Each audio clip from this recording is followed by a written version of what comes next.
మాటలను పట్టుకొని మేము మా ఇళ్ళకి వెళ్తుండగా మా గృహానికి నీవే అధిపతిగా ఉండి ఈ వారం అంతట్లో మా పనులలో మేము చేస్తున్న ప్రతి ఒక్క ప్రయత్నాలలో విజయాన్ని దయచేయండి నాయన. ఈ వారం అంతట్లో నీ కృపలో నీ దయలో భద్రపరిచి నడిపించండి నాయన. అలాగే మరి ప్రభా ఏషియాలో నాయన మనం మాట్లాడిన విధానాన్ని బట్టి వందనాలు ప్రభా.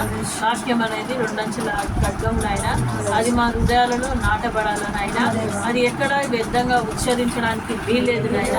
నీ మహిమ నీ ఘనత ప్రతి ఒక్కరికి ప్రచురం చేసే వాళ్ళలాగా నన్ను నిలబెట్టండి ప్రభా. ఈ బన్స్లాల్పేట సంఘానికి కాపురికి మీరు తోడుగా ఉండండి ప్రభా. నాయన మరి మ్యాగీ విషయం ప్రార్థన చేస్తున్నాం. ఆ బిడ్డ యవ్వన కాలంలో ఉంటుండగా కుటుంబానికి ఆ బిడ్డకు వారి బంధుబలగాలందరికీ నీ ఆదరణ కలుగును గాక. అలాగే మన నాయన నీ చిత్తం అయితే నా చిన్న బిడ్డని నా పెద్ద బిడ్డను కూడా నీ చేతికి సమర్పించుకుంటున్నాం ప్రభా. నీ చిత్తం వారి జీవితాల పట్ల నెరవేర్చండి, వారిని నడిపించండి నాయన. నీ చిత్తానికి విరోధంగా వారు నడవడానికి వీల్లేదు. ఇక్కడ ఉన్న ప్రతి ఒక్క బిడ్డ కుటుంబ సమస్యలు అన్ని విడుదల చేయమని యేసుక్రీస్తు నామములో అడిగి వేడుకుంటున్నాం తండ్రి.